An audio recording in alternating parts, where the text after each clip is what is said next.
I discovered that the man who almost destroyed Rome with just the mention of his name never learned to read or write, but made emperors who ruled half the known world tremble. Before starting, let me know in the comments from where you are watching this video, so I can know how far it has reached. In the vast steppes of Central Asia, where the wind howls like a wounded wolf and the land stretches as far as the eye can see, a boy destined to change the course of Western history was born.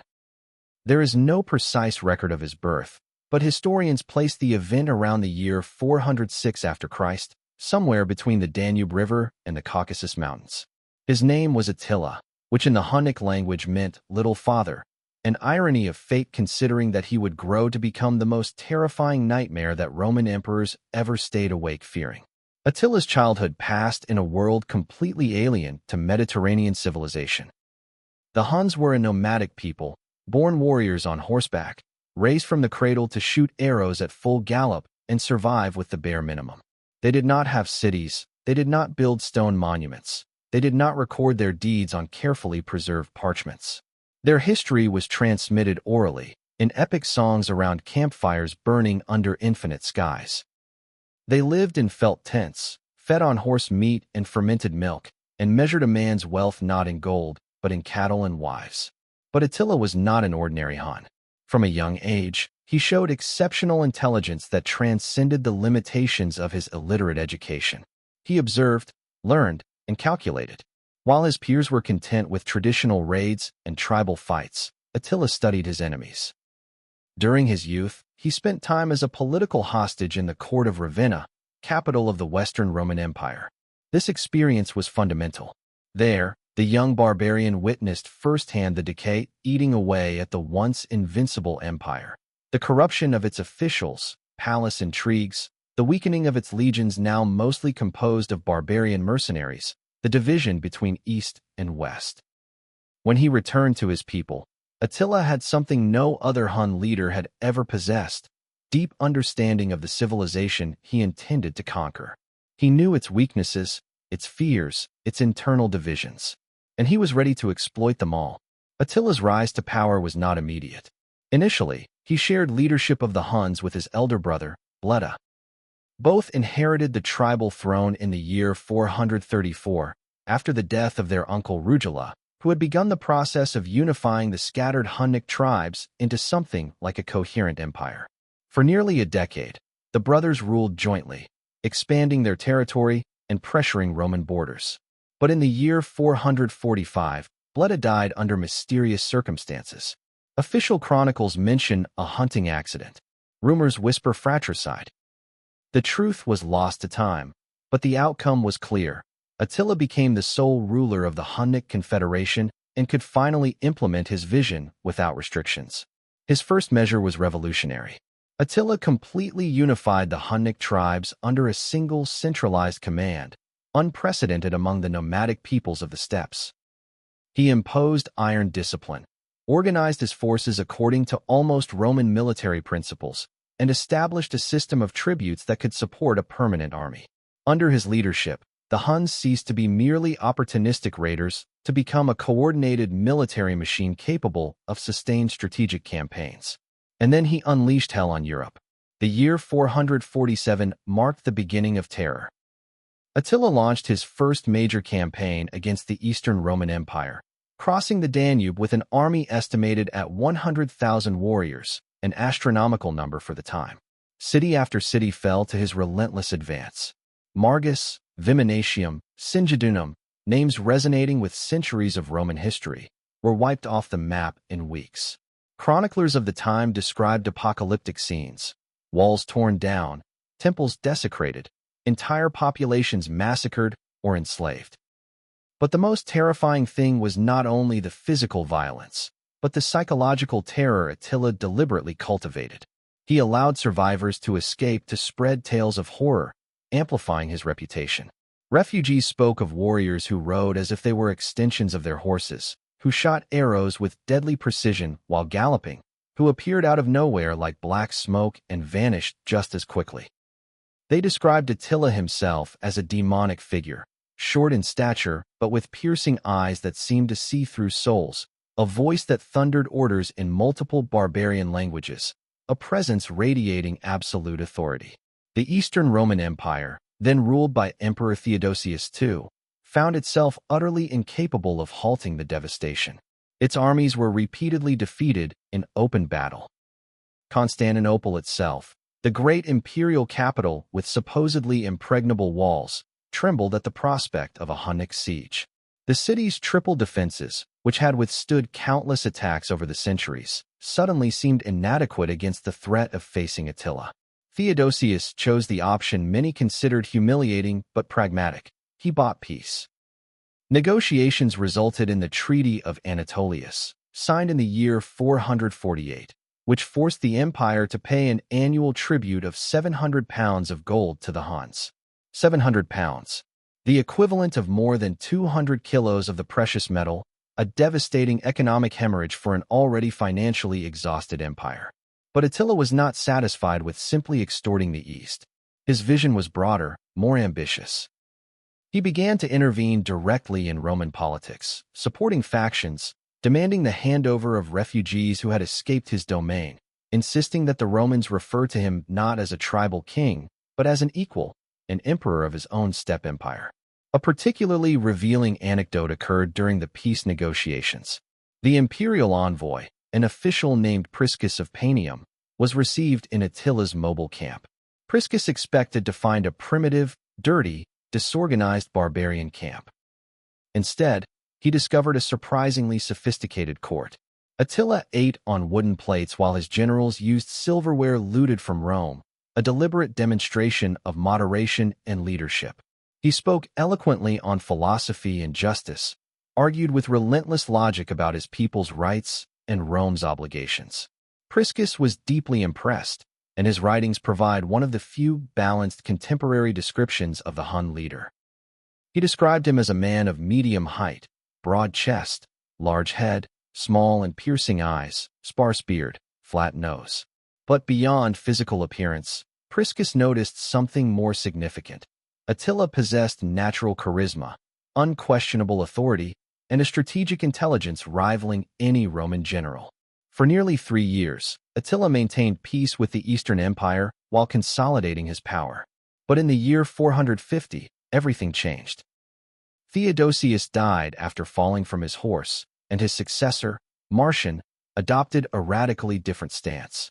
Marcian, supported by his brilliant general Aspar, simply refused to continue paying tribute. He openly challenged Attila, betting that the Hun leader would not dare attack Constantinople directly. Marcian's calculation was correct, but he made a fatal mistake. He assumed Attila would simply accept humiliation. He did not know the man he faced. Attila did not attack Constantinople. Instead, in a strategic maneuver that astonished contemporary observers, he turned his attention westward, toward the Western Roman Empire, even weaker, even more divided, even more vulnerable.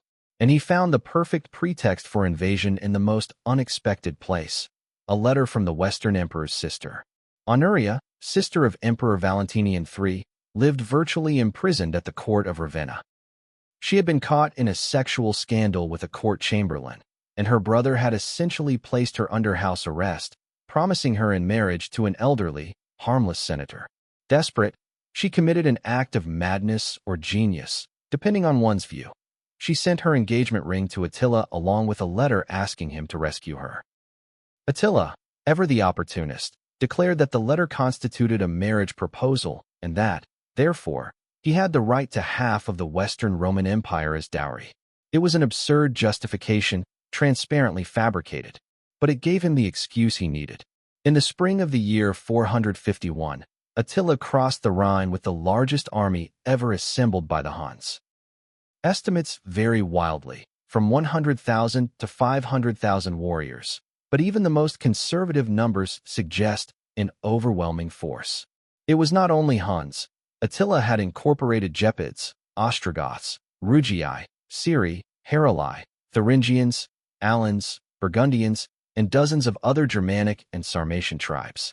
It was a true multinational horde, united only by loyalty or fear of their leader. The invasion was devastating. City after city in Gaul fell to the Hunnic advance. Metz was completely destroyed on Easter Day, its churches burned, its inhabitants massacred. Reims, Strasbourg, Mainz, Cologne, Trier all suffered similar fates. Refugees fled south and west, carrying ever more terrifying stories of the Scourge of God, sent to punish humanity for its sins. This title, Scourge of God, deserves special attention. There is debate as to whether Attila himself adopted it, or if it was imposed by later Christian chroniclers. Some sources suggest that Attila, aware of the power of religious propaganda, indeed portrayed himself as an instrument of divine wrath, destined to punish Roman decadence. Others argue that ecclesiastical writers demonized him posthumously to explain why God allowed such destruction. Regardless of the title's origin, it had a profound psychological effect. Roman populations, deeply Christianized by this period, interpreted military disasters as divine judgments. If Attila was the scourge of God, then resisting him was resisting divine will itself. This religious fatalism undermined defensive morale as much as any military defeat. The only major city that resisted was Orleans. There, Bishop Aenianus organized the defense while desperately awaiting reinforcements. The Huns besieged the city for weeks, but just as the defenses were about to collapse, unexpected help arrived. The Roman general Aetius, the last great military commander of the Western Empire, had hastily gathered a relief army. But here lies one of history's great ironies. Aetius' Roman army was mainly composed of federated barbarians, especially Visigoths under their king Theodoric. To stop one barbarian, Rome needed other barbarians. The decisive confrontation occurred at the Catalonian plains, near what is now Châlons-en-Champagne, in the summer of the year 451.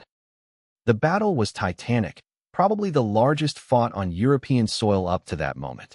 Exact numbers are impossible to determine, but ancient sources speak of hundreds of thousands of combatants on both sides. The battle lasted all day, from dawn to dusk. The fighting was brutal, hand-to-hand in some sectors, showered with arrows in others. The Visigoth king Theodoric died in combat, crushed under his horse according to one version, killed by Ostrogoths fighting alongside the Huns according to another. His son Thorismund assumed command and launched a vengeful attack that finally forced Attila to retreat to his fortified camp. But here is what is remarkable. It was not a decisive defeat for Attila. He withdrew in order, kept his army intact, and Aetius, surprisingly, did not press the advantage. Some historians speculate that Aetius deliberately allowed Attila to escape because the Roman general needed the Hunnic threat to maintain his own political relevance.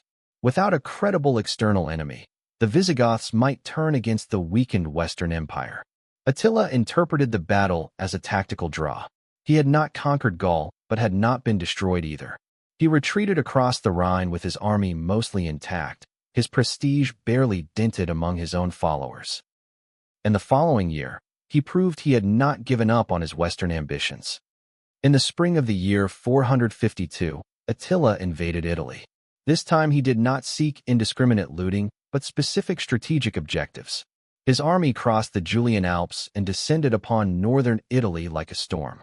Aquileia, one of the richest cities of the empire, resisted for 3 months before falling. When finally taken, Attila ordered its destruction so complete that it was said later not even ruins remained to mark where it had been. Padua, Verona, Brescia, Bergamo, Milan all fell in quick succession. Refugees fled toward the lagoons of the Adriatic coast, where they would found settlements that eventually became Venice. The Western Roman Empire seemed on the verge of total collapse. Then, inexplicably, Attila stopped. The reasons for this decision remain one of the great historical questions. The Christian tradition, especially popularized by Pope Leo I, holds that the pontiff personally traveled to Attila's camp and, through theological and moral arguments, persuaded the conqueror to spare Rome. Later mosaics and paintings depict Leo confronting Attila while divine apparitions of St. Peter and St. Paul float threateningly above the Hun leader. The reality was probably more prosaic. Attila's army was exhausted after 2 consecutive years of campaigning. A plague had broken out in Italy, affecting both the local population and the invaders. Supply lines were dangerously stretched. And crucially, news arrived that Marcian, the Eastern emperor, was taking advantage of Attila's absence to attack Hunnic settlements north of the Danube. Probably Leo offered substantial tribute along with his spiritual arguments, a combination more persuasive than rhetoric alone. Attila, always pragmatic, accepted. He withdrew from Italy without attacking Rome, a turn of events the Church later presented as divine miracle and papal victory. Attila returned to his base of operations in Pannonia, the region approximately corresponding to modern Hungary. There, in his provisional capital, he governed an empire stretching from Central Asia to the Rhine, from the Baltic to the Danube. He was the most powerful man in Europe, feared by all, respected even by those who hated him. And then, abruptly, he died. In the year 453, Attila celebrated his marriage to a young woman named Ildiko. She was not his first wife. Hun leaders practiced polygamy, and Attila had numerous wives and countless concubines. But Ildiko was young and beautiful, and the occasion was celebrated with an epic banquet. The next morning, when attendants came to wake the leader, they found the door to his bridal chamber closed. After waiting hours, they finally forced entry. Attila lay dead in his bed, dried blood around his nose and mouth. Ildiko was sitting beside the body, crying, terrified. The official cause of death was a fatal nosebleed, exacerbated by excessive alcohol consumption during the celebration. Attila is thought to have choked on his own blood while sleeping. Some historians suggest an aneurysm or ruptured esophageal varices caused by cirrhosis. Naturally, theories of assassination arose. Had Ildiko poisoned Attila? Was she a Roman agent? Or perhaps one of his own generals, tired of his increasingly autocratic leadership? There is no solid evidence for any conspiracy theory, but the timing was certainly convenient for many. Attila's funeral was legendary. According to Priscus and other chroniclers, his body was placed in 3 concentric coffins, one of gold, one of silver, and one of iron, symbolizing his conquest of 3 empires. The coffins were buried in secret, and all the slaves who dug the grave were executed so that the location would remain forever hidden. To this day, no one has found Attila the Hun's tomb. His death triggered the immediate collapse of his empire. His numerous sons fought over succession, fragmenting the Hunnic confederation into warring factions. The subjected peoples rose in rebellion. At the Battle of Nidao, barely a year after Attila's death, a coalition of Germanic tribes defeated the Huns and destroyed their hegemony. Within a generation, the Huns had essentially disappeared from the European historical stage, dispersing into the steppes or assimilating into other peoples. But Attila's legacy endured in complex and contradictory ways. For the Roman and Christian tradition, Attila became the archetype of the destructive barbarian, the enemy of civilization, the agent of chaos and destruction. Medieval chroniclers literally demonized him, attributing to him supernatural evil traits. He became a nightmare figure in folk tales, the historical bogeyman used to frighten children for centuries. But in other traditions, the story is different. Later Hungarians, although probably not direct descendants of Attila's Huns, adopted him as a foundational national hero. In the medieval German epic, the Nibelungenlied, he appears as Etzel, a powerful but fundamentally just and honorable king. Scandinavian sagas remember him as Atli, a formidable ruler. And here we reach the central question: who was Attila really?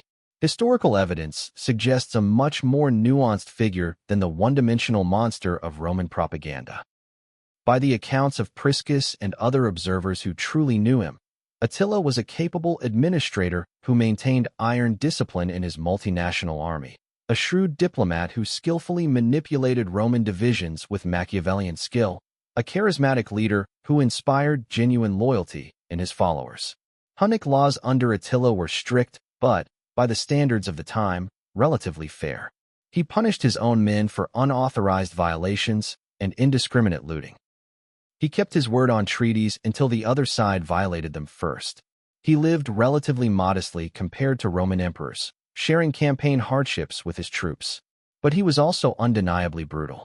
He ordered the destruction of entire cities, the massacre of civilian populations, the enslavement of thousands. He deliberately used terror as a political tool. He showed no mercy to those who challenged or betrayed him. The reality is that Attila was a product of his time, a brutal era where survival depended on military strength and willingness to use violence without restraint. The Romans, who demonized him, had built their own empire through equally bloody conquest. The difference was that they wrote history, and historians rarely portray favorably those who defeated them. From the Hunnic perspective, Attila was an exceptional leader who unified scattered tribes, challenged the most powerful empires of the world, and secured wealth and prestige for his people. When he died, the Huns mourned sincerely, not celebrated. That says something significant about how he was perceived by those who truly knew him versus those who only suffered his raids. The real Attila was probably this: a military and strategic genius, a charismatic and effective leader, a brutal man but not irrationally cruel, a pragmatic opportunist who exploited his enemies' weaknesses, and a product of a nomadic culture that valued strength, courage, and loyalty over literacy, monumental architecture, or the refinements of sedentary civilization. He was not the supernatural demon painted by Christian chroniclers, but neither was he a romantic hero. He was a man of his era who proved extraordinarily effective in the skills his world prized: war, leadership, strategy, and the capacity to inspire fear. His impact on European history was profound. The Hunnic invasions accelerated the fall of the Western Roman Empire, creating the power vacuum that allowed the rise of medieval Germanic kingdoms. They forced massive migrations of peoples that redrew Europe's ethnic map. They demonstrated the vulnerability of sedentary civilization to organized nomadic warriors, a lesson Europe painfully relearned with the Mongols 800 years later. And he left a cultural legacy that transcends factual history. Attila became an archetype, a symbol, a metaphor. He represents civilization's perpetual fear of outside chaos, anxiety over social order's fragility, the contradictory fascination with those who reject our norms and values completely. Every era has reinvented Attila according to its own concerns. Late Romans saw him as divine punishment for moral decay. Medieval writers turned him into an almost mythical figure. 19th-century nationalists claimed him as a founding ancestor. Modern scholars try to recover the historical man behind the layers of mythology. But perhaps the most important truth about Attila is not who he was, but what he reveals about us. Our ongoing fascination with this illiterate warrior who died over 1,500 years ago says something about our need for historical villains, our tendency to oversimplify the past into narratives of good versus evil, civilization against barbarism. The reality, as always, was more complicated. The civilized Romans Attila terrorized had built their empire on mountains of corpses. The cities Attila destroyed had been previously conquered by Roman legions that showed no more mercy. The Roman Empire, which presented itself as a bastion of civilization against barbarism, depended increasingly on barbarian soldiers, barbarian generals, and even emperors of barbarian origin. Attila simply inverted the power equation. For a brief but significant historical moment, the barbarian dictated terms to the empire, the nomad humiliated the sedentary, the illiterate outmaneuvered the educated strategically. And when he died, choking on his own blood in his bridal bed, he proved that even the most fearsome warrior is ultimately mortal, vulnerable to the same biological frailties as any other human. The Scourge of God was defeated not by Roman legions, but by a nosebleed. There is something deeply human in that final irony. The man who made empires tremble, whose name alone caused panic, who seemed invincible in battle, was killed by his own body. He did not even need an external enemy. Today, more than 1,500 years later, Attila remains in our collective imagination. His name is synonymous with destruction. We say someone went through like Attila when leaving devastation in their wake. But few who use the expression truly know his story, the complexities of his character, the historical context that produced him. The real Attila was more interesting than the caricature. He was a brilliant leader who unified a scattered people, a strategist who understood his enemies better than they understood themselves, a diplomat who masterfully manipulated international politics, and a warrior who never lost a decisive battle in the open field. He was also brutal when brutality served his purposes, ruthless when he needed to be, and opportunistic when opportunity arose. He was, in short, exactly the leader his time and his people needed. And precisely for that reason, he was the nightmare that decadent Roman empires feared most. Not because he was a supernatural monster, but because he was an extraordinarily competent man in an era that rewarded military competence above all else.